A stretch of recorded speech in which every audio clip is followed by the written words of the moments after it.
भी आपने सोचा है कि अगर आपको भविष्य में झांकने का मौका मिले तो आप सबसे पहले क्या देखना चाहेंगे?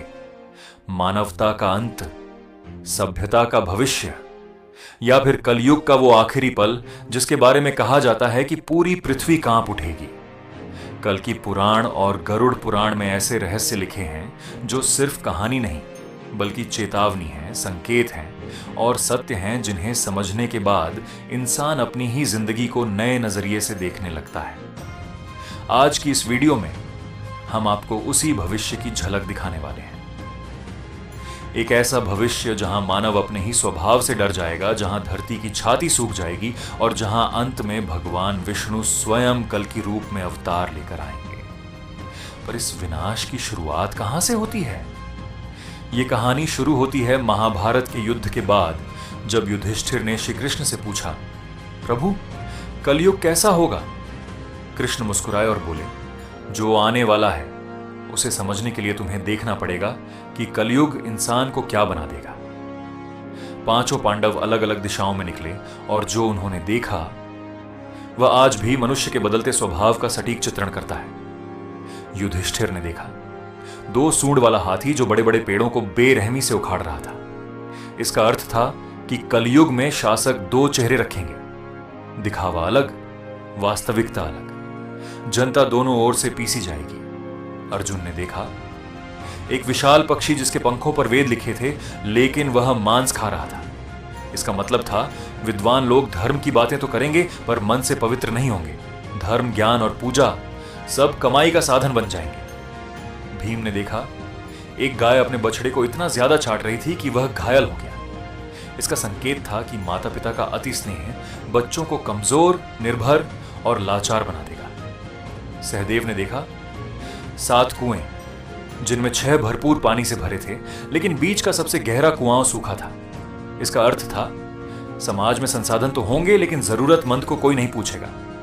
नकुल ने देखा एक महान शिला जो बड़े वृक्षों को गिराकर आगे बढ़ रही थी, पर जैसे ही एक छोटे पौधे के पास पहुंची रुक गई। इसका अर्थ था कलयुग में धन, शक्ति, पद कुछ भी इंसान को नहीं बचा पाएगा, लेकिन सच्चा भक्तिभाव, ईश्वरीय नाम वही उसे विनाश से बचा लेगा।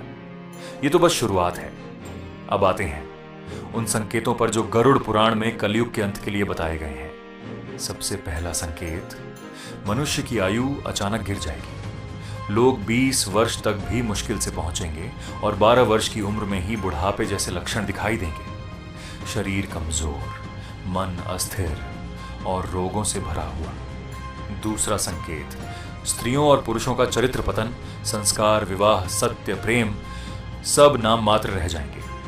रिश्ते सिर्फ स्वार्थ पर बनाए जाएंगे। तीसरा संकेत, धरती पर पेड़ फल देना बंद कर देंगे, सिर्फ शमी वृक्ष जीवित बचेगा। भूख, कुपोषण और बीमारियां लोगों को तोड़कर रख देंगी। चौथा संकेत, वर्षा लगभग रुक जाएगी। खेत सूखेंगे, अनाज छोटा और बेस्वाद होगा और लोग भोजन के लिए एक दूसरे के दुश्मन बन जाएंगे। पांचवा संकेत, समाज में लालच, हिंसा और स्वार्थ चरम पर होगा।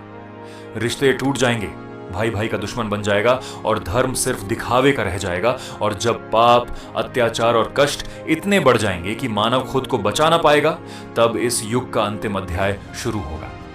पृथ्वी कांपेगी, महासागर उथल पुथल मचाएंगे, सूर्य की रोशनी धुंधली पड़ जाएगी और तभी भगवान विष्णु कल की अवतार लेकर प्रकट होंगे। उनका आगमन सिर्फ विनाश के लिए नहीं होगा बल्कि नए सतयुग की शुरुआत के लिए होगा। वे अधर्म का नाश करेंगे, पापियों का अंत करेंगे और दुनिया को फिर से सत्य और धर्म के मार्ग पर ले आएंगे। कलयुग का अंत कोई डराने वाली कहानी नहीं है। ये याद दिलाने वाली चेतावनी है कि जो इंसान सत्य, भक्ति और अच्छाई को पकड़े रखेगा उसे किसी विनाश से डरने की जरूरत नहीं, क्योंकि विनाश सिर्फ उनके लिए है जो अपने ही अंधकार में खो जाते हैं।